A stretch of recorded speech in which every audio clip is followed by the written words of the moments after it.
大家晚上好，8號風球啊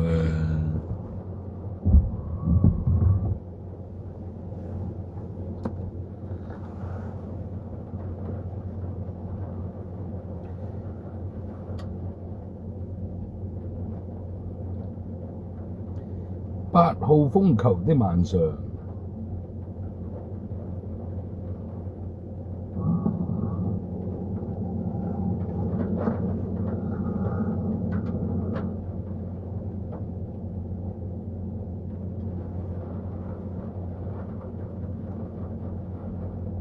，8號風球的晚上，唔理咁多，開咗直播先。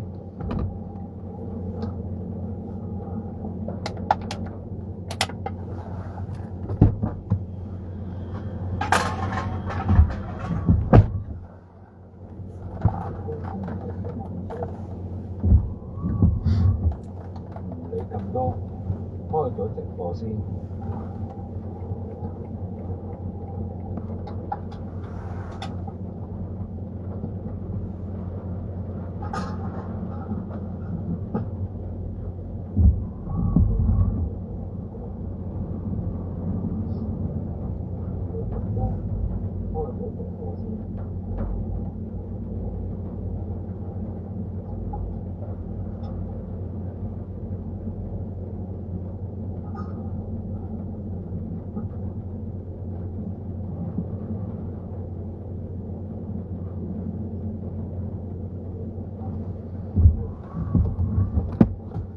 睇下打唔打到住先。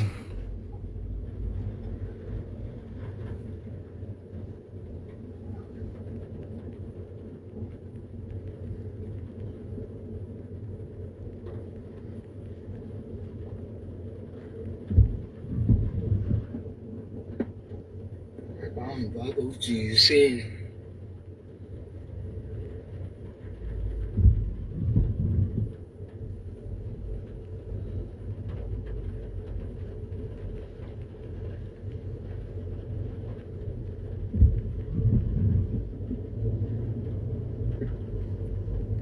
打到住先。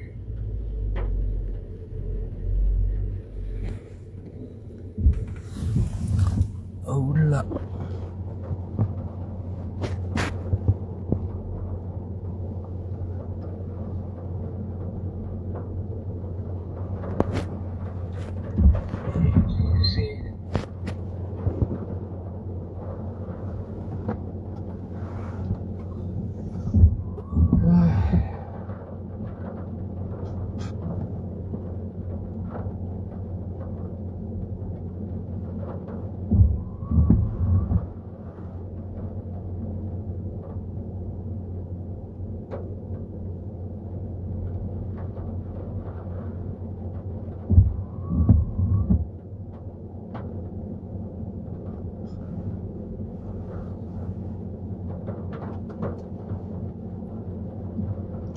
咦？好彩仲未有人入嚟睇啫。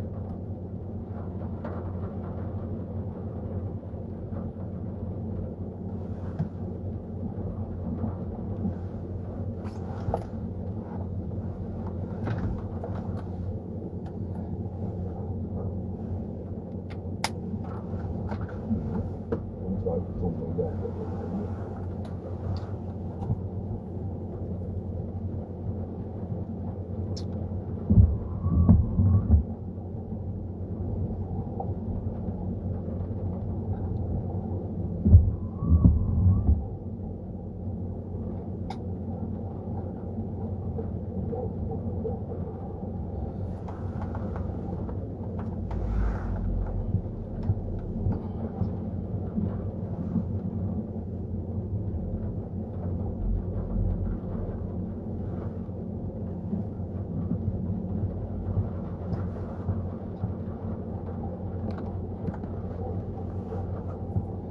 嘟嘟嘟嘟嘟。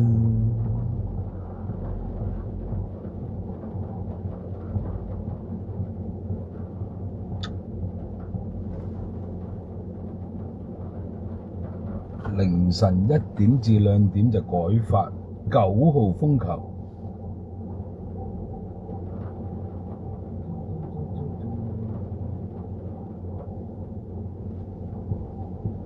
睇嚟呢個風都應該都幾犀利。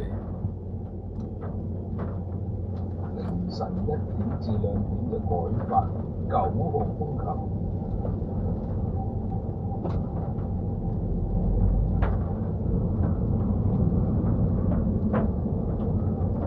睇嚟呢個風都應該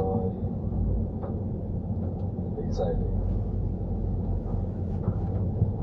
凌晨1點至2點就改發9號風球。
我諗聽朝你未除嘅。冇啊，佢晏晝好似話，我都係擺呢度噶啦，都係擺呢度噶啦。唔好擺呢度啊！啲樹分分鐘冧落嚟啲樹。唉，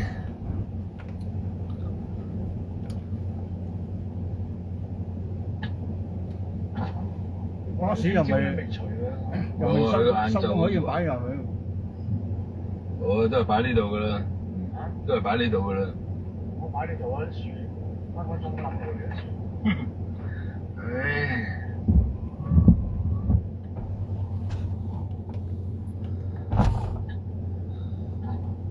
嗰時又未除嘅，收工可以擺入去。我都係擺呢度噶啦，都係擺呢度噶啦。我擺呢度啊！啲樹分分鐘冧落嚟啲樹。唉。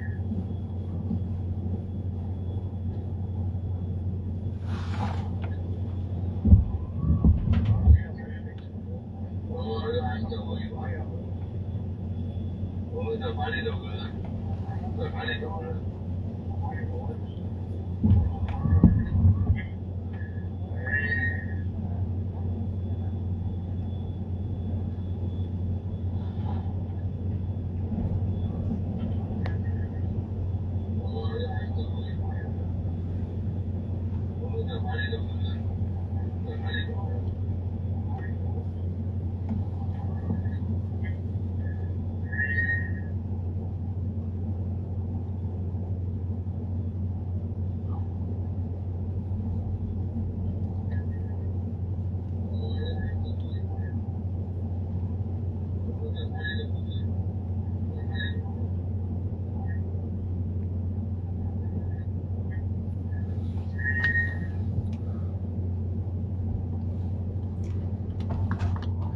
大叔又講下嘢啊！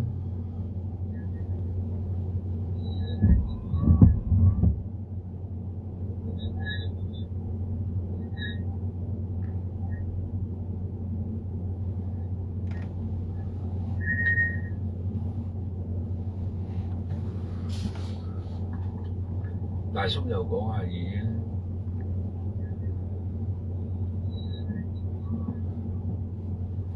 自從今年2月中我細佬走咗之後，直到而家，大叔個心情都係非常之差。大叔又講下嘢啊！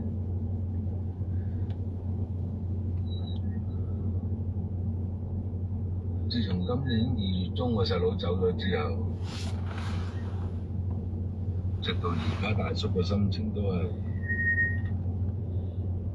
非常之差。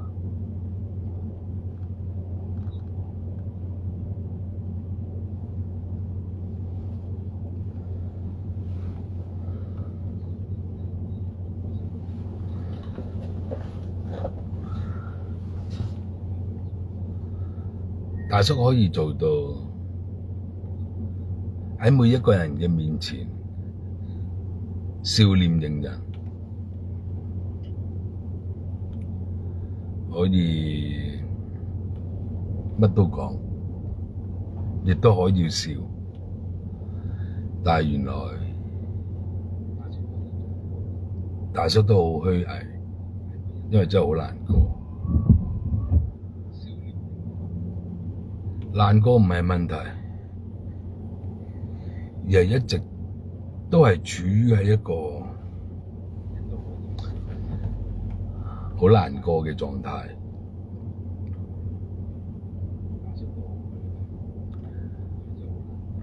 對於每一樣嘢都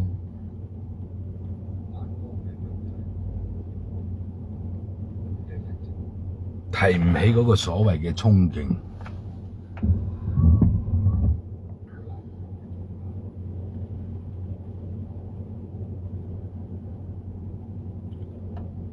有時候好想去做一啲嘢，但係完全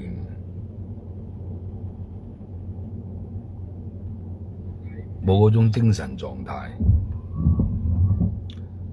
唔夠瞓啦，食唔落嘢啦，個人完全係處於一個好頹廢嘅狀態。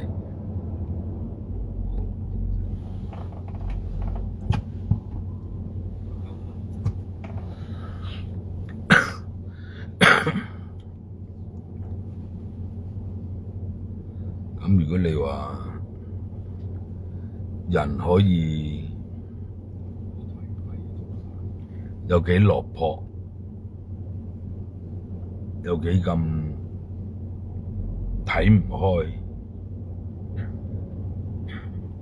其實面對屋企人嘅離世，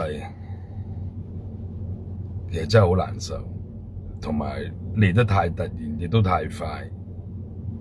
2月16日年29下晝入醫院，2月23日人一就話要走啦，快到根本自己都唔可以接受，連想講嘢都冇機會去講。身為一個大哥，對住自己個親細佬，乜嘢都幫唔到，仲枉大叔對醫療常識咁有常識嘅一個阿哥，完全都無能為力。咁所以你話，我真係點會唔傷心？我點會唔難過呢？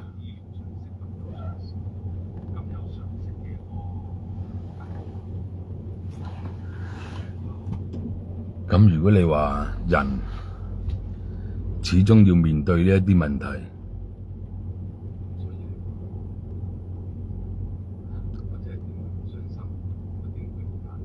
會嘅，每一個人都會面對呢啲問題。但係對於我嚟講，真係接受唔到。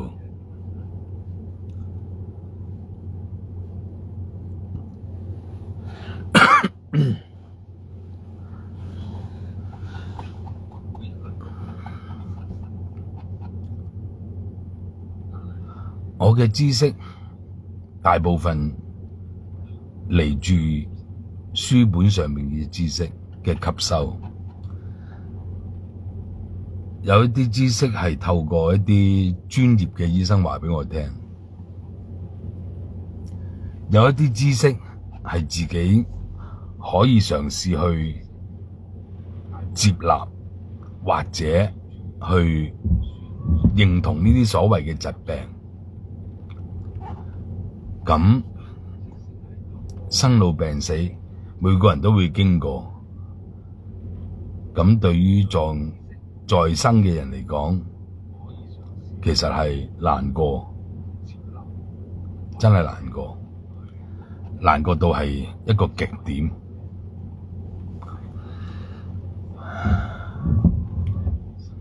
如果你話人可以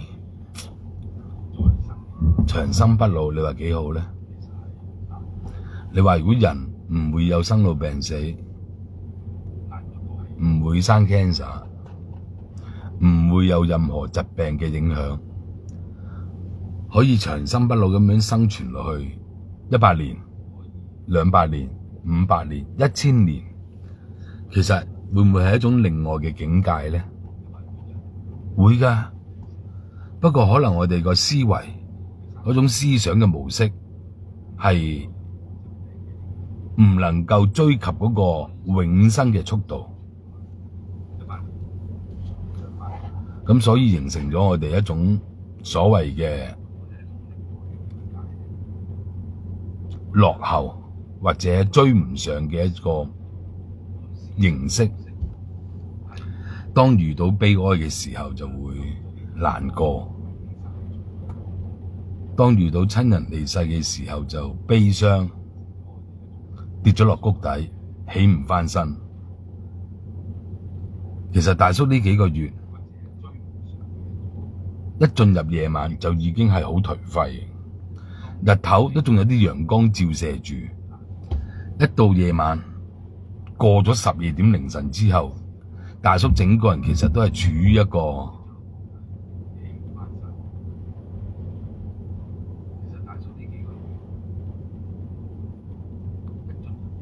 好似冇思想嘅一個人咁樣。有時候大叔都會喺度諗，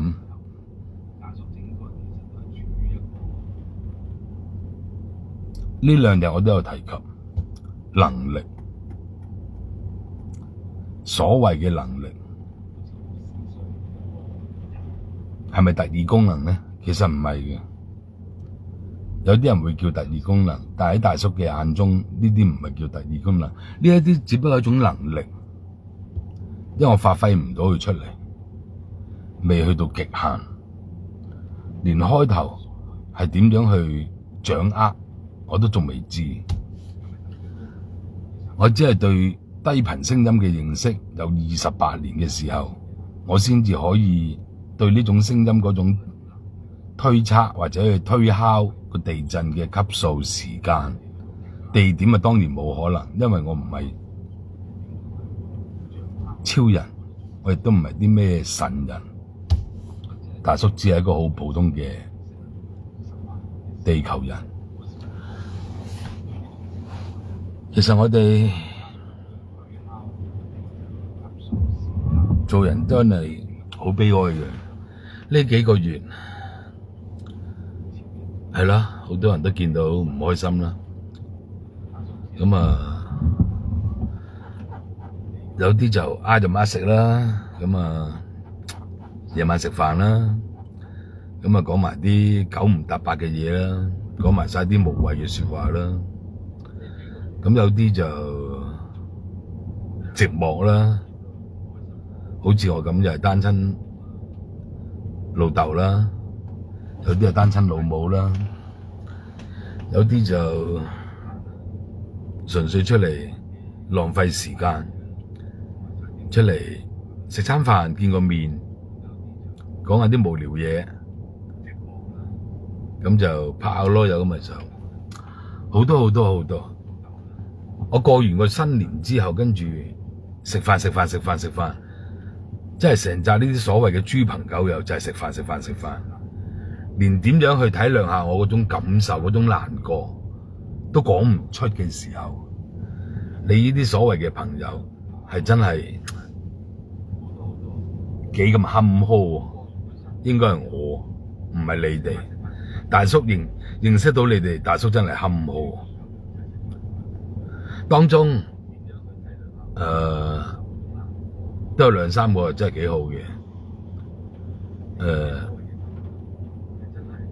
但好可惜，嗰兩三個都係女人，其中有兩個就係單親阿媽，有一個未結婚。咁可能年紀大家都唔係相差得太遠，咁可能個話題就多啲。咁加上又係單親阿媽，咁變咗又有自己嘅細路仔、細路女，咁所以嗰啲話題就會多咗。咁你話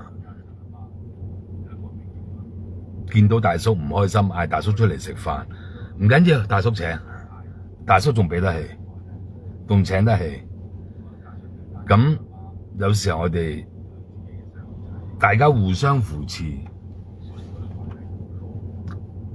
當有唔開心去講啲說話，令到對方容易啲感受到嗰種所謂嘅開解。大叔唔係唔接受任何人開解，大叔係接受嘅，但係接受嗰種所謂模式係好特別，因為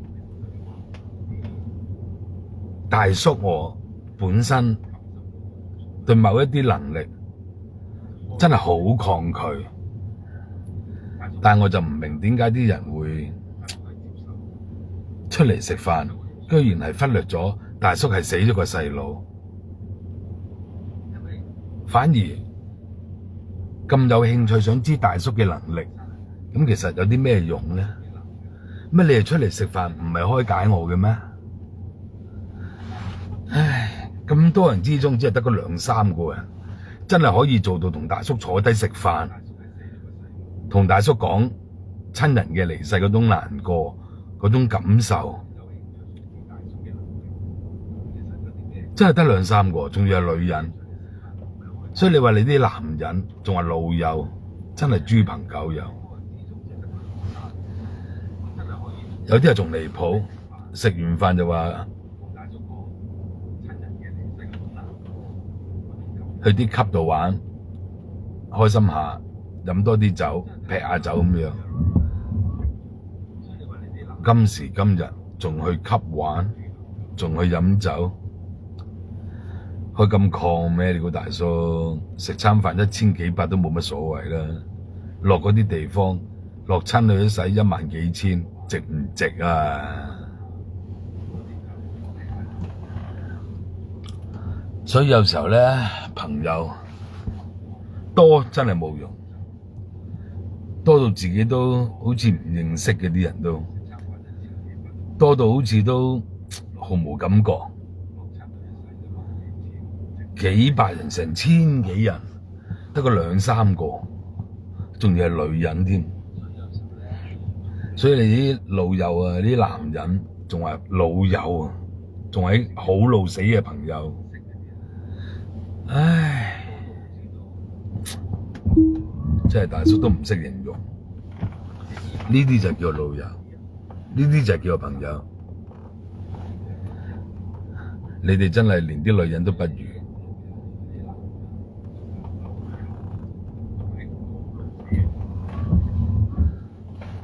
唉，其實幾個月㗎喇，大叔都係處於一個入去啊！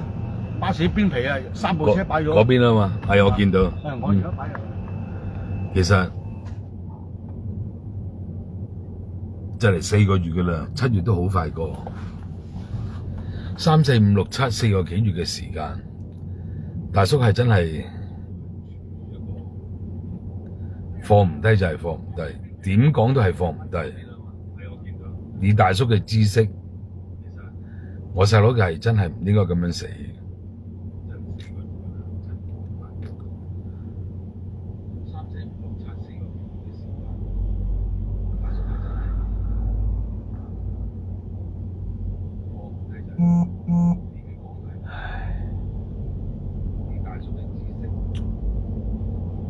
其實大叔都好耐冇放縱過噶啦，呢個月7月份大叔放縱咗自己10幾日，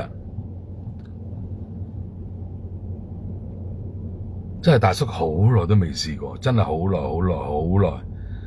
超過真係都超過成10年都未試過，食飯可以飲酒，食飯可以飲 Tequila 嘅，哇！大叔真係好耐都未試過。自從老師走咗之後，我都未試過。呢一排食飯，咁啊上個禮拜啦，咁啊同啲識咗好耐嘅老友同埋個 KOL 夜晚食飯，咁啊食到凌晨2點鐘啊，人哋收3點，我哋食到凌晨2點，7點鐘嗰餐飯咧食完之後咧，跟住咧。11點至12點咪食埋宵夜添，犀利！坐咗7個鐘頭，真係無所不談，天南地北，宇宙穹蒼 ，UFO、UAP， 乜都講，乜都可以去講嘅時候，真係幾開心。但係，其實呢啲都唔係大叔想要。大叔到而家都係唔知道自己想做啲乜嘢，因為未放得低。未放得低之餘，大叔係處於都係一個渾渾噩噩嘅狀態，始終都係放唔低。其實放唔低就係放唔低。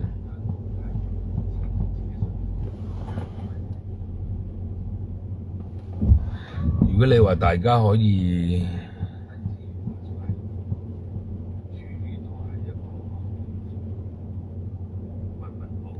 長生不老，就真係 perfect。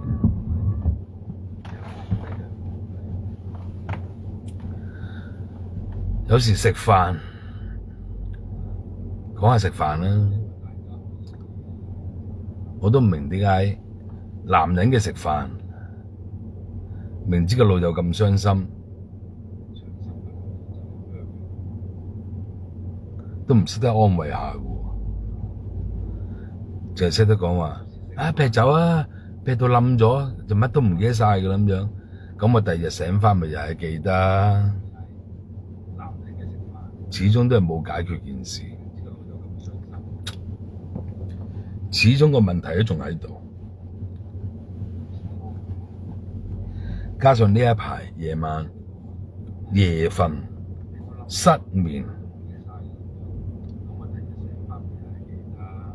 日日都見到 UFO， 唔係日日，應該係晚晚都見到 UFO。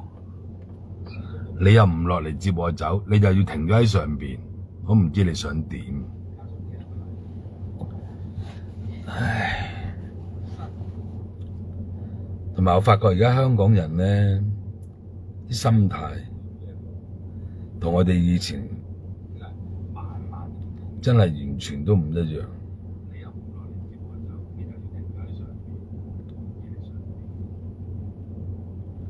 你話我哋做人其實係幾咁渺小，真係幾悲哀嘅。我覺得做人真係悲哀。有時候我哋做人係咪真係咁表面呢？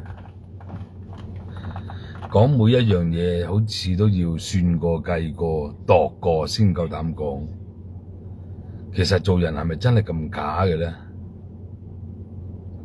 我都覺得係嘅，因為一食飯咧，睇見你哋啲嘴臉咧，即係完全都好似我請食飯就應該嘅，請埋你哋去飲酒劈酒都應該嘅，只不過係爭在未出到口話俾我聽，要請埋你哋去叫雞嘅啫，真係幾悲哀。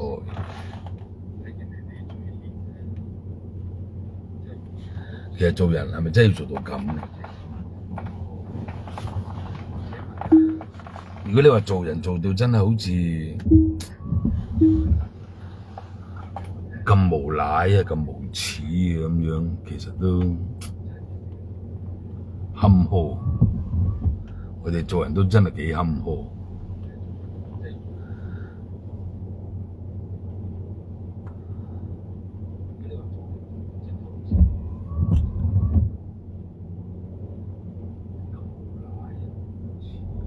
又或者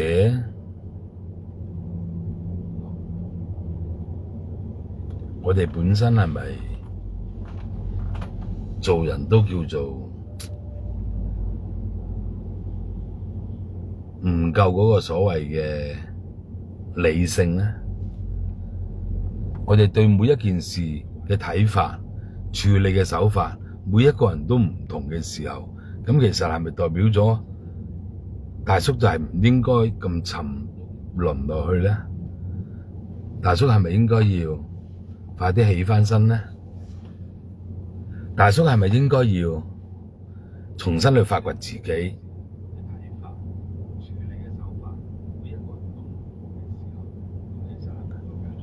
其實真係難嘅。你話佢易又唔係易，你話佢難又唔係難，做每一樣嘢都要計過、算過、度過先去做，咁其實做人都幾辛苦嘅，我覺得都。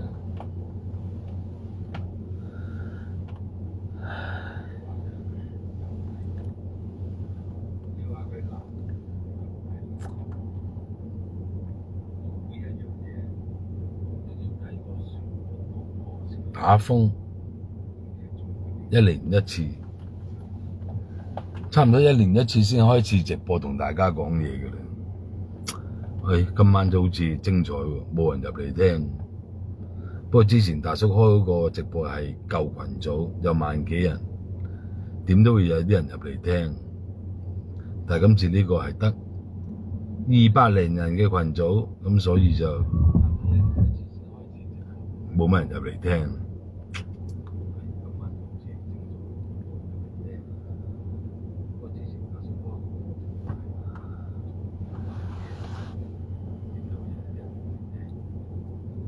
唔緊要啦，有人聽就好，冇人聽就好。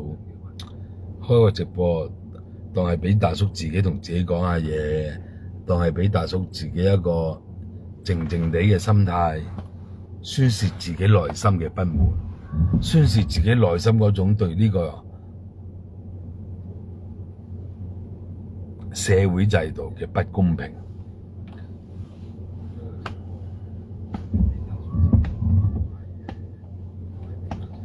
其實如果我哋做人真係做到可以超越咗生死，你話真係幾好咧？對生死所有嘅問題，全部都可以不需要去理會，唔需要害怕生老病死，其實真係幾好嘅。不過呢啲都係講下就好。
其實大叔算唔算係特別啲嘅一個人呢？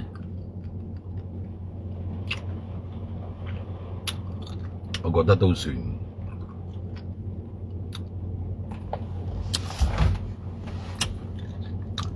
大叔居然愛上咗呢個孤獨，真係奇怪。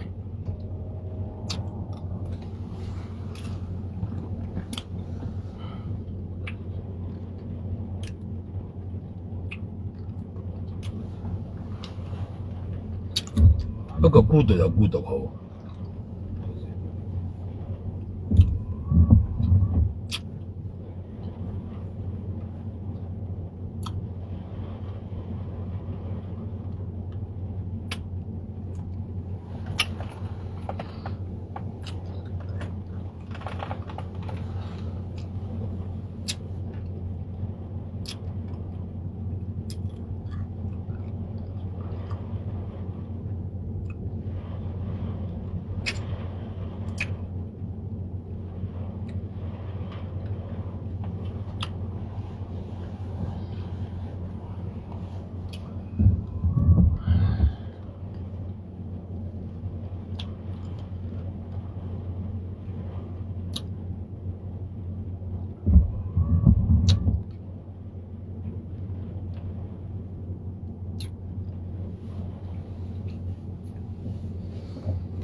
今晚啲人係咪咁早瞓呢？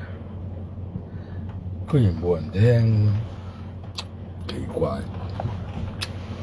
都好啊，等大叔自己自言自語講下嘢，幾好啊。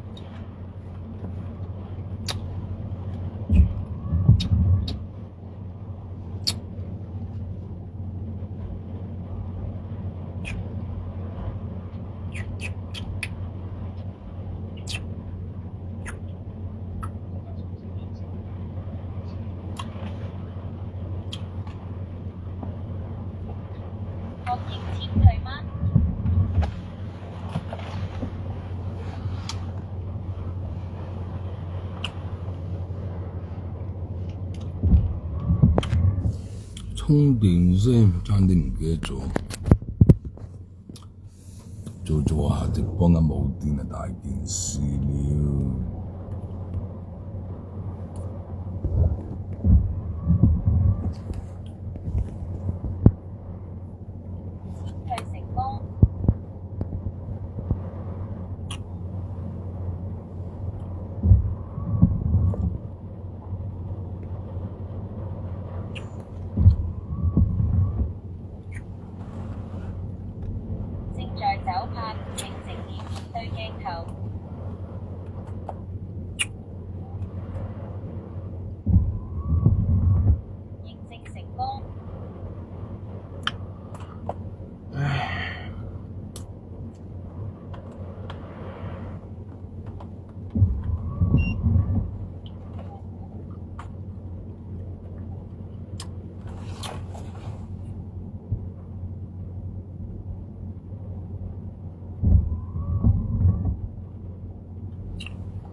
所以有時候我哋做人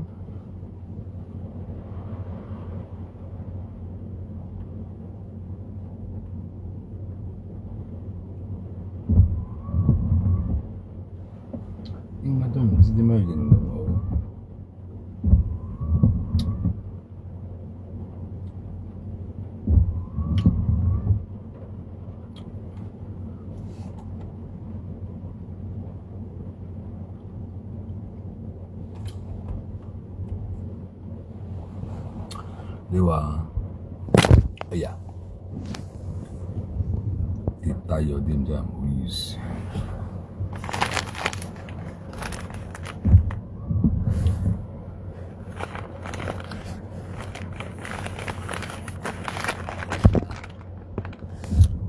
擺返正啲先。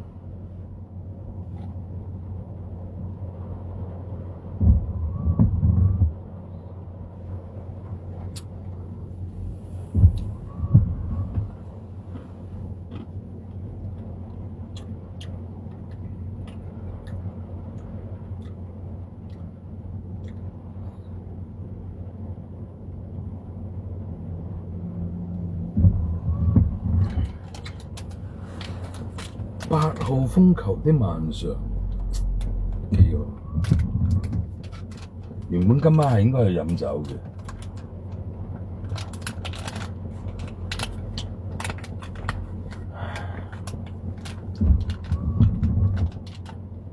不過咧都係要停一停，飲得太多。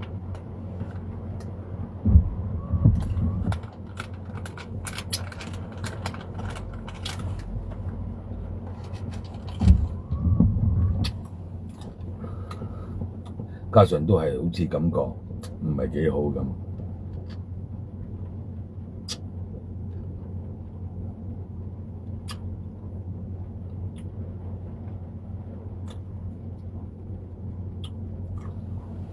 其實咧，我發覺咧，單親老豆好似係咪特別容易舐嘢嘅咧？呢一句我代老蕭問。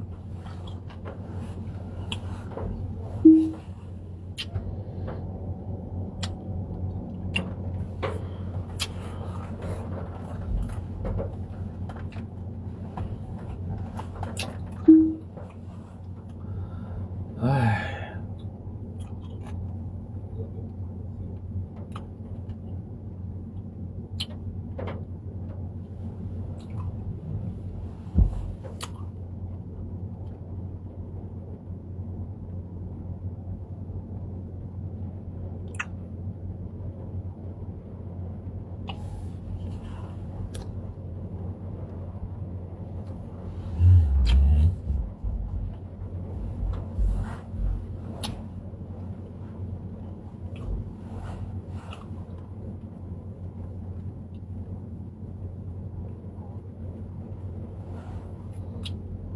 8號風球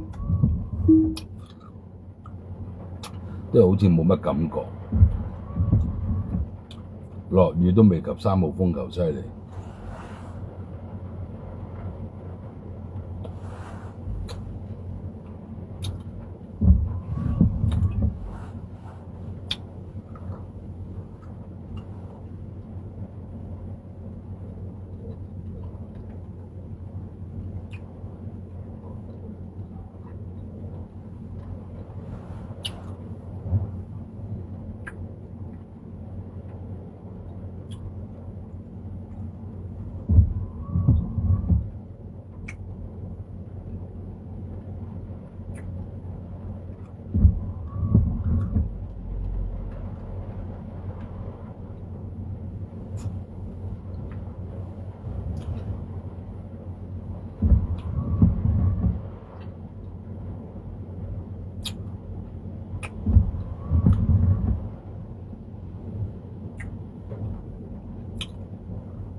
其實大叔真係好攰㗎，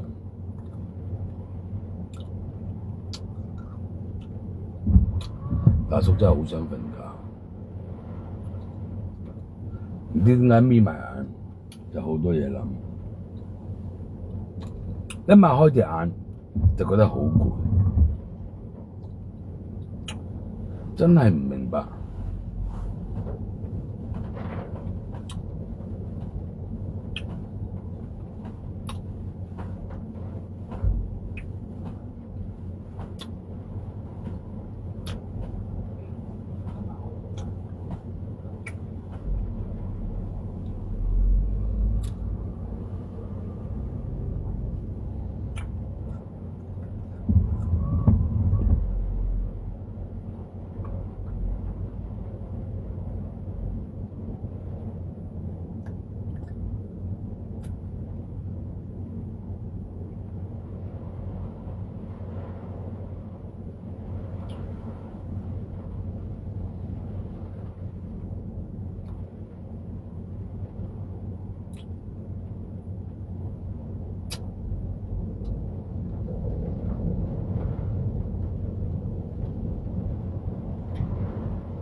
依家啲風就開始大啦，不過係啲風一陣陣，時大時細。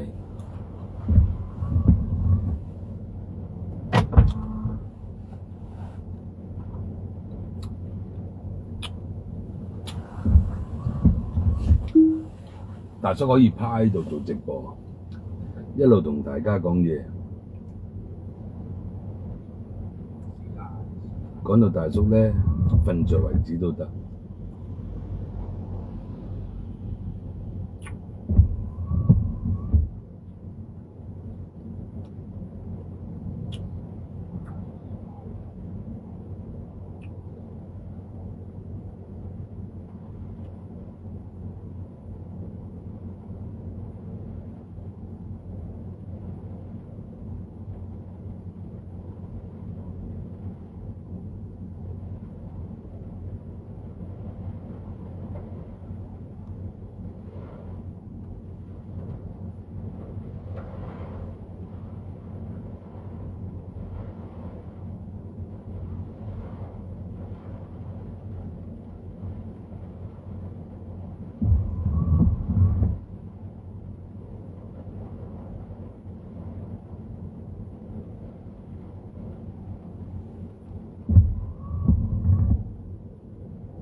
而家啲風呢，感覺到呢一陣陣強烈嘅烈風。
大叔都係想瞓覺，太攰，就咁樣啦，拜拜各位。